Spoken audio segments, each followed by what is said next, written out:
Nitong mga nakaraang linggo, walang matamlay na araw sa sambahayan ng mga Quirino. Walang araw na dumaan na malungkot ang bahay nila Althea. She's really enjoying their simple life. Magdadalawang buwan na din mula nang bumisita ang pamilya ni Steven sa kanila. Mula paggising hanggang pagtulog ay sobrang ingay at gulo. Lalo na kapag parehas sinusumpong ng kabaliwan ang dalawang matanda sa mahanla ng dalawang binata. Minsan pa nga'y nakikisali din si Andrew Dahil nga ay madalas na pumupunta si Ate Linda at Tonton ay tinugpo-tugpo pa ni Jaime si Rex at Linda. Parehas naman silang byuda kaya okay lang. Nagkaroon pa talaga sila ng fandom. Pinangalan pa ni Jaime na ang love team ni Rex at Linda. Team Dali Rex, go with the flow naman itong si Rex. Basta talaga kalokohan hindi magpapahuli ang dalawang matanda. Si Althea na nga ang nahihiya para sa tatay niya Pati sa Ate Linda niya'y nahihiya siya. Pero okay lang naman yun kay Ate Linda, mukhang nasanay na lang na palagi siyang inaasar at tinutugpo sa ninong ni Steven. Nag-travel sila sa buong lugar. They stroll around Isla Solana. Pinasyalan nila ang iba't ibang pasyalan sa lugar. Pagkatapos nilang malaybot ang buong Isla Solana ay sinunod naman nilang libutin lahat ng pasyalan sa Leyte. Mula sa mga sikat na pulo sa biliran, kabilang na doon ang Shoe Island na hindi pa masyadong kilala, hanggang sa Sambuan Island na dinarayo ng mga turista, sa magagandang falls mula sa Naval, kabilang ang Ulan-Ulan Falls at ang Recolitos Falls. After they discover the wonders of Leyte, nilibot naman nila ang buong Visayas. Halos wala silang pahinga. Tag-isang araw lang sila bawat lugar na napapasyalan. Nakakapagod pero masaya naman lalo na't magkakasama sila. Hindi na nga nila nalibot lahat Rex shouldered their expenses from the unplanned trips. Si Rex lahat ang gumastos, panglibre niya daw dahil masaya siya na makita muli ang kaibigan na 2 dekada niyang hindi nakikita. Steven was very happy. He's like unleashing and healing his inner child. Hindi niya naranasan ang mga ganito noong bata pa siya. He witnessed how cruel the world could be in such young age.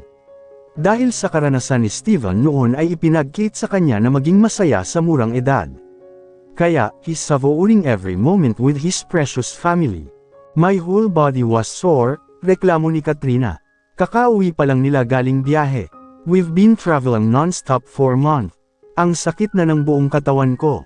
Pabagsak na inupo si Althea ang sarili, katawan ko na mismo ang bumigay. Grabe sobrang pagod na ako. Pero enjoy naman. Babalik na lang ko bukas dito. Ihahatid ko lang itong si Tonton. Inaantok na kasi Column naman ni Ate Linda. Kasama kasi nila ito sa travel. Ako na magdadala ng mga gamit mo Linda. Presento naman kaagad ni Rex dahilan para sumipol si Jaime at nang aasar na komandat sa kaibigan. Layag na lagay ang love team na Dali Rex pang-aasar ni Jaime. Ipinakita lang ni Rex ang gitnang daliri bago inihatid sina Linda sa bahay nito. I'll massage you wife. Ani naman ni Adam sa asawa na halatang pagod. I'll just tuck Andrew to bed then I'll carry you afterwards. Wait me here. Ani Adam at masuyong hinalikan sa noo ang asawa. I can still walk hubby.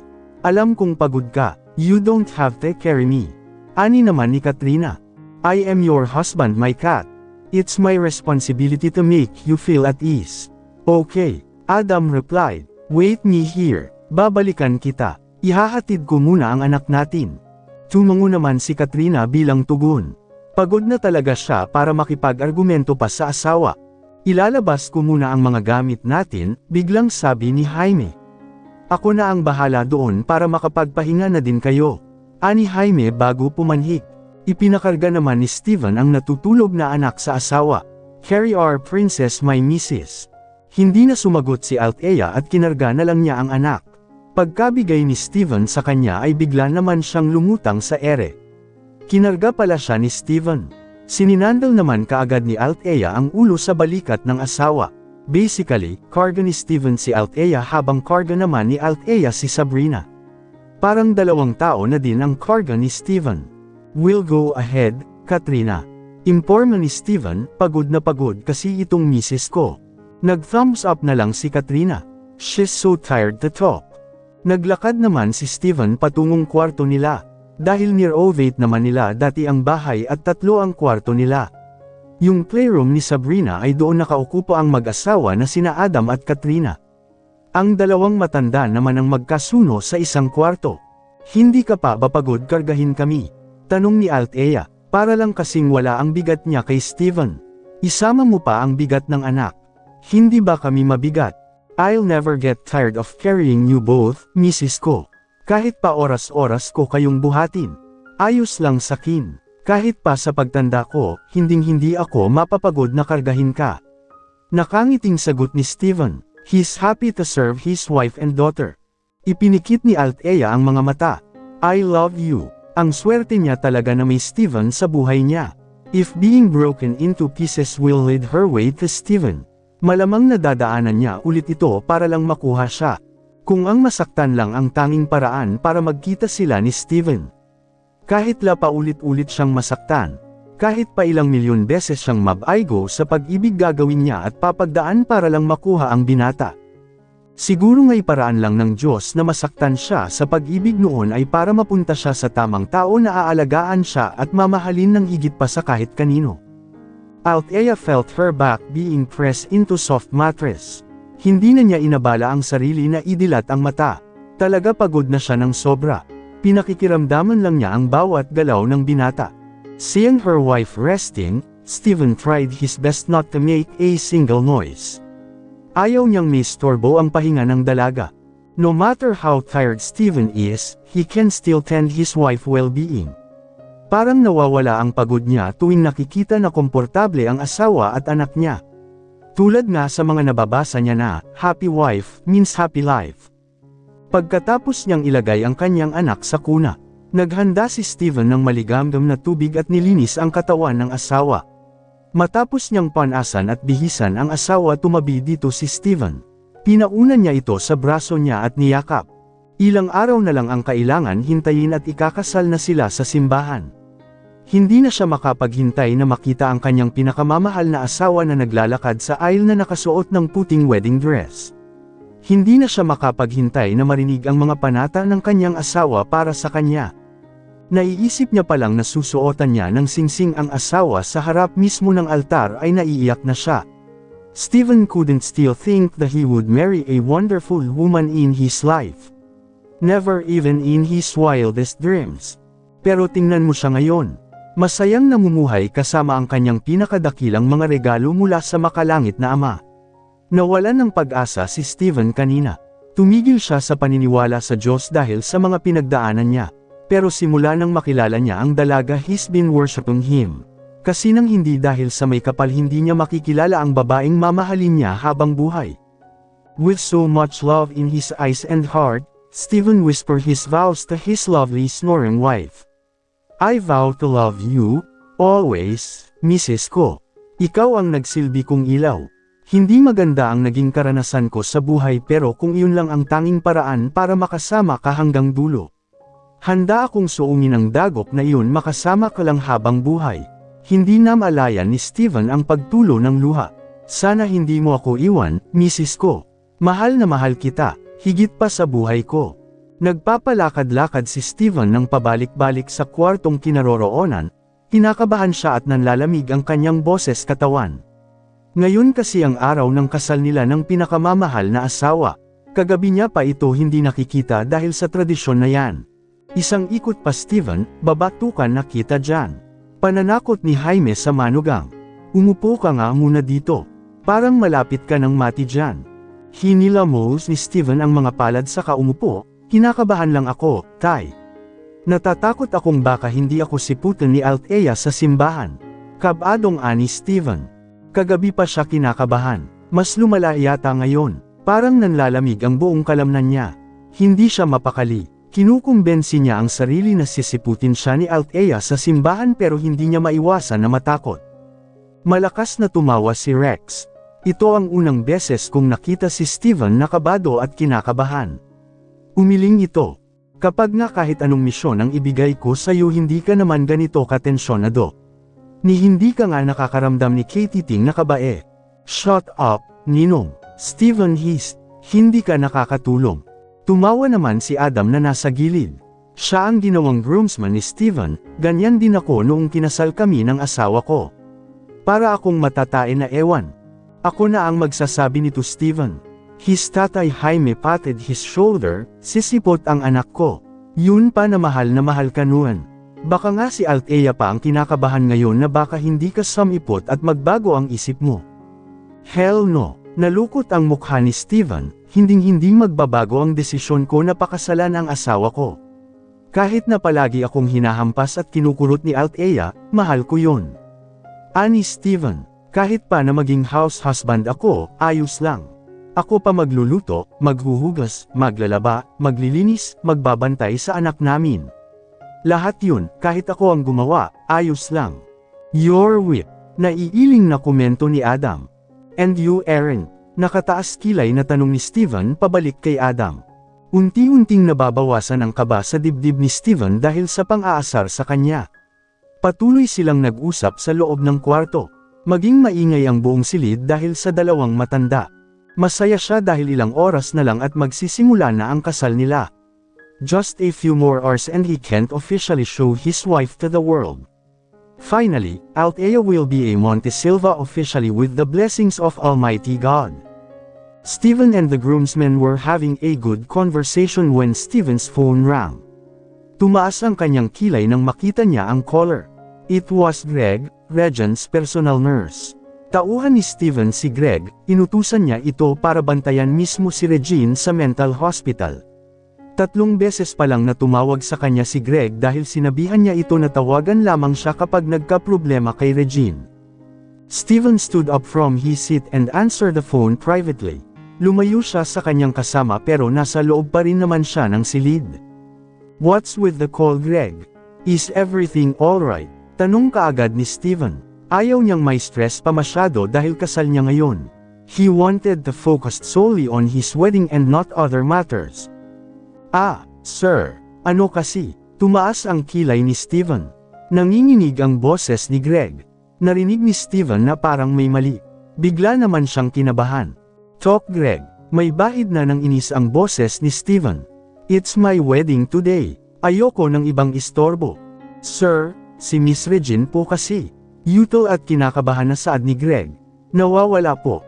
Walang maintindihan si Steven sa sinasabi ni Greg. Nag-freeze ang utak niya, para siyang binuhusan ng malamig na tubig. Regine was a psycho. Dati na itong may problema sa pag-iisip. Kaya ang kanina na kaba ay mas damnable pa ito. Natatakot siya sa pwede gawin ni Regine. The last time he visits Regine was unhinged. Nangako pa ito na oras na makaalis siya sa mental ay babalikan niya si Althea at anak. Kaya nga pinabantayan niya si Regine dahil natatakot siya na baka nga may gawin iyon sa mag-ina niya.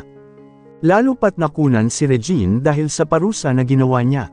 Hindi naman alam ni Steven na buntis pala si Regine nang ipadakip at parusahan niya ito. Hindi man siya ay may gawa nun pero parang siya na rin dahil siya ang nag-utos sa mga tauhan. Nalaman na lang nila nang isinugod nila si Regine sa hospital dahil dinyugo ito. Isa iyon sa sikreto niya na hindi niya masabi kahit kanino. Ayaw niyang kamuhian siya ng taong nakapaligid sa kanya dahil sa nagawa. Siguro ay napansin ng matatao sa loob ang tensyonado na si Steven.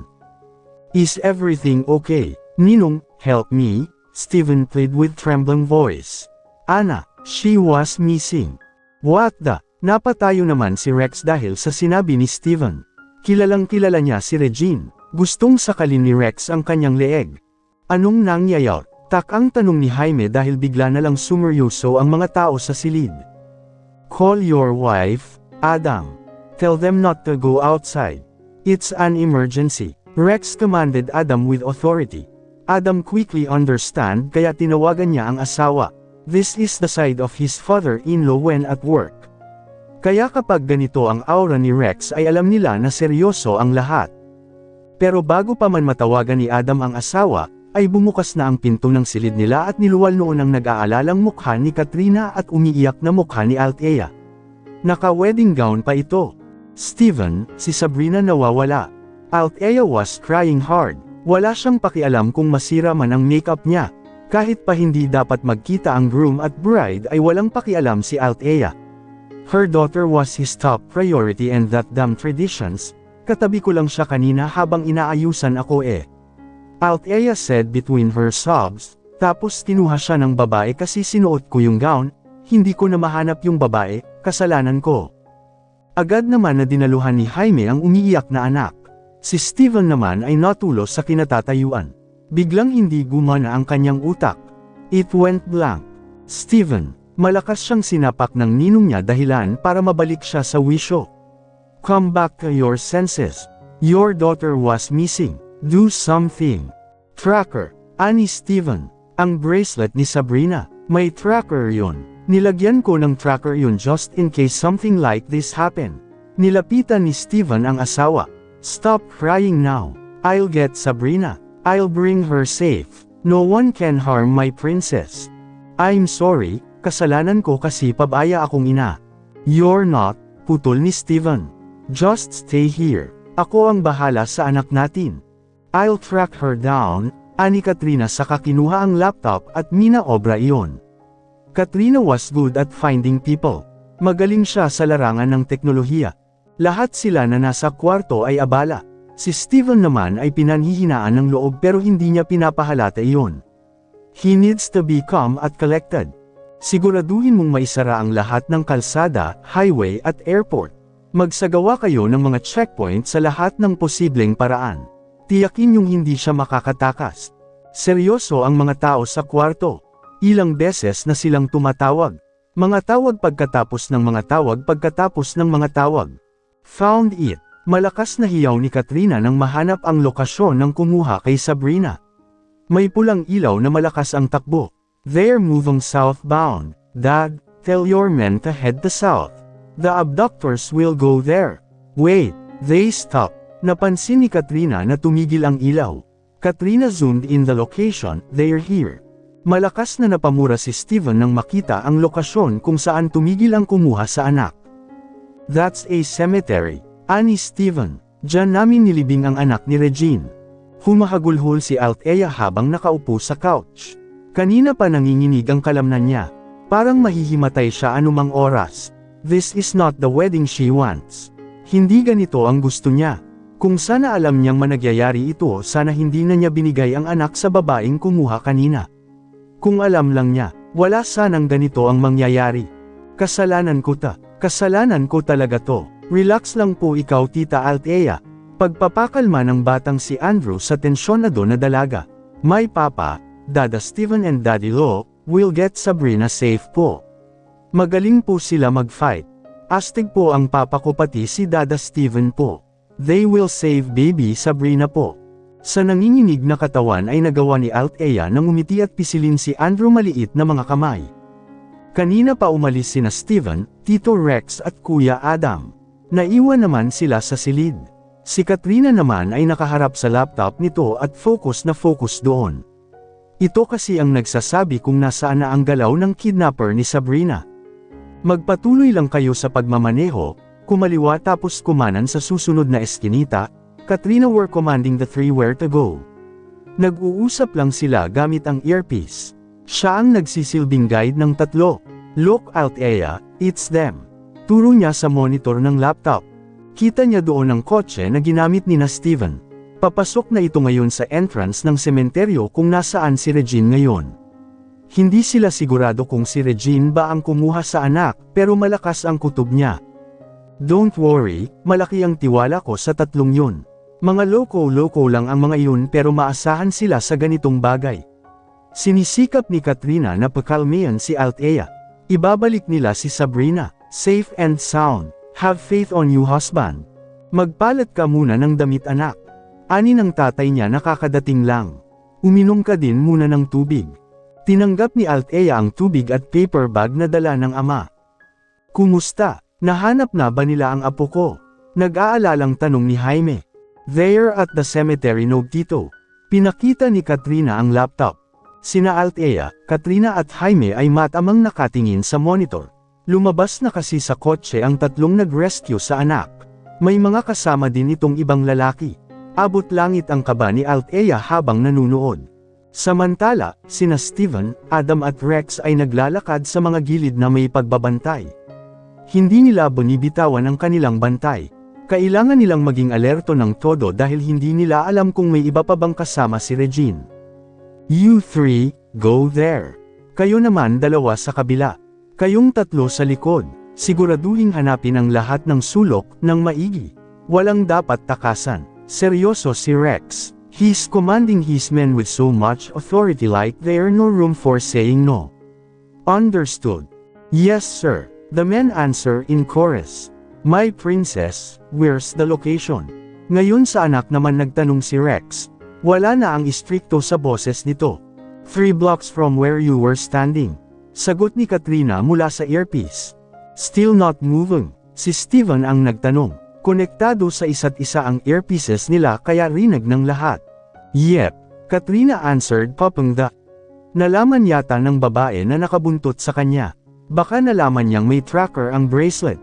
Hindi naman pala bobo ang impactang iyon. Katrina clicked her tongue. Better be careful guys, I think she plotted something. Nanatiling kalmado ang tatlo, hindi na bago sa kanila ang ganitong sitwasyon. Larangan nila ng trabaho ang pagiging agent. Pero ito pa lang ang unang beses na kabado si Steven. Marami na siyang misyon ngunit ito ay talagang nakakasira ng ulo.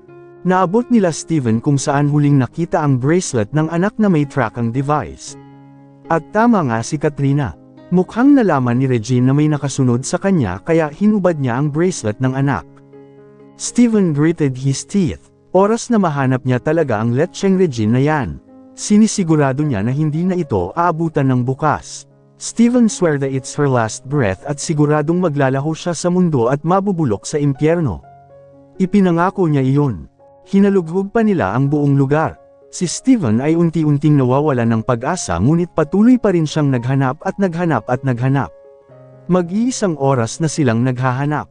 At biglang nautol ang puso ni Steven nang makarinig siya ng umiiyak na sanggol. Sabrina, bulong niya at sumulyap sa gilid ng malaking lapida. And he went solid rock. Doon, nakita niya si Regine. Nakatayo si Regine sa gilid ng sementeryo. Hawak sa isang kamay ang umiiyak na si Sabrina at ang isang kamay naman ay nakatutok ng baril sa ulo ni Sabrina. Pinutol niya ang mga daliri ni Regine pero bakit nakakahawak ito ng baril? Gumamit ba siya ng prosthetics? Napatayo naman sina Althea nang makita ang kalagayan ng anak galing sa monitor. Sabrina, tatay ang anak ko. Si Sabrina, bulalas ni Althea matapos mawalan ng malay. Inasikaso naman agad nila ang nahimete na si Althea. Sa kabilang banda, ibinaba ni Steven ang kanyang baril sa lupa dahil sa utos ni Regine. Ano, ipakita mo ngayon ang tapang mo. Regine spat and laughed maniacally. Magulo ang buhok nito at nakasuot pa din ng puting lab gown. Akala ko ba matapang ka?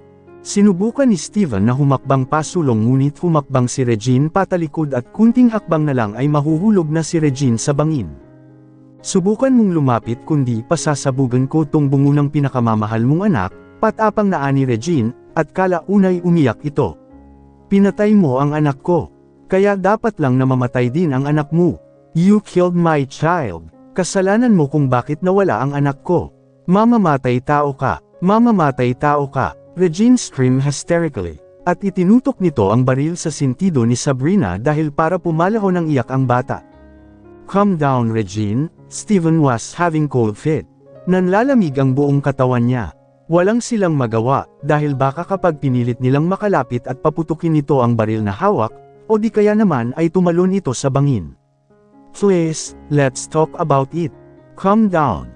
Hindi, hindi, hindi, hindi. Sunod-sunod na iling ni Regine. Hindi, anak, mahal ka ni mama, mahal kita. Ani ni Regine sa katumawa ito ng malakas at nagsimulang lamikot ang mata nito.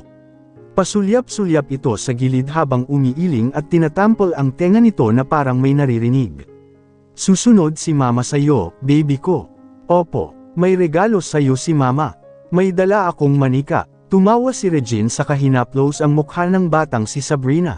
Maganda ang manika mo baby ko. May kalaro ka na. Nagdedeliryo si Regine. Nagsimula itong kausapin ang sarili. Kaya naman dahan-dahan na humakbang si Steven. Sinusubukan niyang maglakad ng walang ingay dahil makapansin siya ni Regine. Nawala kasi ang atensyon ni Regine sa kanila kaya sinasamantala iyon ni Steven. Halos mapugto ang hininga si Steven nang bigla na lang lumingon si Regine sa direksyon niya. At nabalisa si Steven nang umatras si Regine at nawala ng balanse at nahulog mula sa bangin. Gamit ang nangindig na tuhod, tumalon si Steven para mahuli si Regine. Pero dahil may kalayuan pa siya kay Regine ay hindi niya ito nahawakan pa, at pati siya nahulog din sa bangin. Steven, sabay na sigaw ni Rex at Adam at nagkumahog na tumakbo sa direksyon ng bangin. At ang dalawang nanunood sa monitor ay napasigaw din. Oh my God! Si Katrina, ang apo ko, si Jaime na hawak ang nahimete na anak. Anak ng Steven. Abot langit ang kaba ng apat. Halos lahat ng kalamnan nila ay nilamag dahil sa tagpo na iyon. Ang akala nila ay nahulog talaga sa bangin sina Steven at Sabrina. Nagsimula silang manginig sa takot. Pero nang makarating sina Rex at Adam sa bandang nahulugan nina Steven kanina, ay bigla silang nabunutan ng tinak. Tulong naman dyan. Baka mabali pa itong sanga at di kayanin ang kamatsyuhan ko. Pabirong saad ni Steven na nakapit sa maliit na sanga at karga ang umiiyak na anak. Nagawa pa talaga nitong magbiro na parang wala sa bingit ng kamatayan. Inunat ni Althea ang katawan habang naghihikab. Kinapa niya ang kabilang higaan pero wala siyang makapa. Napilitan siyang idilat ang mata kahit inaantok pa siya. Wala na sa tabi ang asawa at anak. Himala at nauna na magising ang dalawa. Tuwing umaga kasi ay palaging si Althea ang unang nagigising. Palagi kasing antok ang asawa tuwing gabi dahil sa kanilang anak. A happy smile appeared on her lips. 3 taon na silang kasal ni Steven. Natuloy din ang naudlot nilang kasal dahil sa nangyari noon. Pagkatapos ng insidenteng iyon, ay pinili ng mga ito na ipagpaliban ang kasal ng ilang buwan. Nagkaroon ng trauma si Althea pagkatapos noon. Nang mahulog sa bangin ng asawa at anak ay walang malay siya noon. Nagising na lang siya na nasa hospital na ang anak. Labis ang galit ni Althea dahil ligtas ang kanyang mag-ama. Pero nagdulot ang pangyayaring iyon ng takot kay Althea, na kahit sa asawa niya ay hindi niya pinapahawakan ang anak dahil sa labis na takot. Na-trauma siya dahil doon. Dahil sa lalim ng bangin na pinaghulugan ni Regine ay nalumpo ito. Sa away ng Diyos ay buhay pa din si Regine. Mas lumala ang kondisyon nito kaya ipinadala nila ito sa science laboratory ng Tito Rex niya at doon pinagaling. Ang dating kasintahan naman na si Kevin ay nakakulong pa din hanggang ngayon dahil sa patong-patong na kaso. Althea also finished her studies. Pinagpatuloy niya ang pag-aaral at naging magna cum laude pa siya. Nag-aral siya sa isang paaralan na pagmamay-ari ni Steven mismo. Noong una ay hindi naging madali para sa kanya ang lahat, pero dahil hindi siya pinabayaan ni Steven at nakaagapay lang ito sa kanya, ay nalampasan niya ang lahat. Si Steven ay talagang isang hulog ng langit sa kanya. Kung hindi dahil kay Steven malalamang ay wala siya sa lugar kung nasaan man siya ngayon. Lumabas si Althea muna sa silid nila. Kahit na mag-asawa na sila ni Steven, ay hindi pa rin sila bumukod sa tatay niya. Sama-sama pa rin sila. Pina-renovate na lang nila ang bahay. Maraming mahahalagang memorya ang nabuo nila sa bahay na iyon, kaya hirap silang lisanin ang bahay. Napakahalaga nito para sa kanila. Nasa may hagdanan pa lang ang dalaga ay nakarinig na siya ng ingay na nagmumula sa kusina nila. 6:00 pa lang ng umaga kaya nagtataka siya kung ano ang ingay na iyon. Habang papalapit siya ay nagiging mas malinaw ang mga ingay sa kusina. Tito Dada, tell Kuya Tonton not to carry my Sabrina. I'm jealous po. Dapat ako lang ang hahawak sa kamay ni Sabrina ko. Si Andrew ba yun? Althea asked herself. Isang tao lang naman ang pinagdadamot ang anak niya sa ibang tao eh. Her daughter No is 4 years old. Baby, tone down your voice. Baka magising ang tita Althea mo. Hindi pa tayo tapos sa surprise natin. Napatigil si Althea sa paglalakad. Boses iyon ni Katrina. Alam niya, kilalang kilala niya ang boses ng ate Katrina niya. Pero anong ginagawa nila sa Pilipinas? Ang akala ko ay sa susunod pa sila na taon bibisita ulit. Pero ang ginagawa nila dito, at saka anong surprise? Para sagutin ang mga tanong niya, nanatili si Althea at nagtago malapit sa pinto. I'm sorry po, nakangusong ani ni Andrew, pero Kuya Tonton don't touch my Sabrina. Akin lang siya. Hindi ko naman aagawin si Sabrina sa'yo. Medyo hindi pa nagets ni Althea iyon. Parang bulong lang kasi iyon. Kakargahin ko lang naman siya dahil gusto niyang tikman ng cake eh. Sarap po ng cake daddy. Ani ng matinis na boses pambabae. Napangiti naman si Althea dahil boses iyon ng anak. Kuya Tonton, karga mo pa ako. Tikim po ako cake. Later my princess, this is your mama's cake. Hintayin muna natin siya na magising, okay. Malambing na ani ng asawa. Kapag talaga pagdating kay Sabrina nagiging malambot at malambing ang tinig ni Steven. Kaya daddy's girl ang anak nila. Pero masarap po daddy eh. Tikim lang po isa. Althea could imagine her daughter pouting her lips. Kahinaan pa naman iyon ni Steven. Okay, one lang ha. Mamaya na naman. Okay po. I love you, daddy. Sabrina shouted in glee. I love you too my princess. Medyo nakaramdam si Althea ng inggit dahil wala pa siyang I love mula sa mag-ama niya, kaya lumabas siya sa pinagtataguan. How about me? Wala ba akong I love you? Kunyaring nagtatampo siya.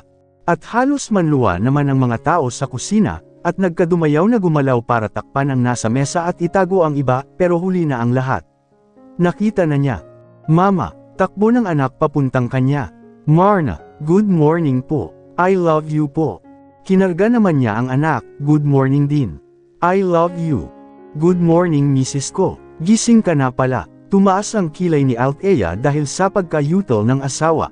Bakit ka nauutol dyan? Tawa niya. Lumapit sa kanya si Steven at hinalikan siya sa noo at labi. Good morning anak. Good morning Ate Leng. Good morning kapatid ko. Si Katrina. Ganun na ang turing nila sa isa't isa. Akala ko sa susunod na taon pa kayo bibisita. Lumapit si Katrina at nagbeso sa kanya. Nagwawala si Andrew. Gustong makita si Sabrina. Alam mo naman tong anak ko. Malalim ang tama. Kumusta ang baby mo? Hindi ka ba nahihirapan mag-travel? Tanong niya. 6 na buwan na kasing buntis si Katrina at kambal pa. It's fine. Mama, mama. Tawag pansin sa kanya ng anak. Si daddy po may surprise sa'yo. Marami pong cake mama. Tapos masarap po. May ibinigay na pulang maliit na box sa kanya ang anak. Sabi ni daddy po ibigay ko po sa iyo mama ko. Para po kasal kayo ulit. Di ba you want cake my princess? Steven awkwardly asked. Kain ka na doon. Carry ikaw ni Kuya Tonton. Yehey, cake, cake, cake. Masayang ani ng anak saka pilit na bumaba. The surprise are totally spoiled. Sabi ni Kuya Adam at pabalang na itinapon ang pambomba sa lobo. Come here my cat, kiss me, I'm tired. Tapos sakit pa ng kamay ko kakatali sa lobo tapos epic failed lang pala. Tumawa naman si Katrina sa kanilapitan ng asawa. Lambingin mo din ako Linda. Napagod din ako kakaihip ng lobo. Rex said with puppy eyes. Tigilan mo ko dyan Rex. Matatadyakan talaga kita, makikita mo. Matalim na sabi ni Ate Linda kaya tumawa ng labis si Jaime. Bokya ka pa rin kay Linda. Pang-aasar niya sa kaibigan. Ang hina na ng alindog mo. Panas na din mga pick-up lines mo. At nagsimula naman na mag-asaran ang dalawang matanda. Habang sina Adam naman at Katrina ay nagkaroon ng sariling mundo. Habang sa gilid naman ay panay ang saway ni Andrew kay Tonton na huwag nitong hawakan si Sabrina. Andrew gets really possessive when it comes to Sabrina. Binuko na ako ng anak ko. Masyado talagang madaldal. Steven hugged Althea's back. Kinuha nito ang pulang box mula sa dalaga. It's a ring. Mamaya ko pa sana to sasabihin eh. Pero naunahan na ako ng anak natin. Isinuot ni Steven ang singing sa daliri ng asawa kasama ang wedding ring nito. I want to marry you again. Would you let me Mrs. ko? Pakasal tayo ulit. May munting luha na tumulo sa kanyang mata. Siyempre naman, kahit saang simbahan pa yan magpapakasal ako sa iyo kahit ilang beses pa. Tumawa si Steven sa kahinawakan ng baba niya at mapusok siyang hinalikan. I love you, and happy birthday Mrs. ko. Mahal din kita, sobra. Then they kissed again. Mamaya bibisitahin nila ang puntod ng ina. Nais niyang ibahagi sa kanyang ina kung gaano siya kasaya.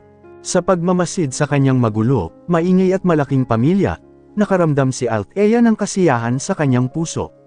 Masaya siya na makasama ang mga taong baliw sa buhay niya. She's lucky to find such genuine family. Kahit panay bangayan, asaran, at sakit sa ulo, ang kanyang puso ay nakaramdam ng labis na kagalakan sa pagdiriwang ng kanyang espesyal na araw. Maaaring masakit ang pag-ibig, ngunit ang saya, kaligayahan at kasiyahang ibinibigay nito, ay higit pa sa sakit na dulot nito. Nabigo man siya sa unang pag-ibig ay naging maswerte naman siya sa pangalawa. Hindi ibig sabihin na nabigo ka sa una ganon na din sa pangalawa. Kaya tayo iniwanan ng mga una natin na karelasyon dahil hindi sila ang taong para sa atin. Parang daan lang yun para mapunta tayo sa tamang tao. Dadalhin ka nito sa tamang tao para sa iyo. Kailangan mo lang subukan muli, at makita ang magic ng pag-ibig. At dito na po nagtatapos ang kwentong pag-ibig ni Steven at Althea. Hanggang sa muli, maraming salamat aking mga kababayan.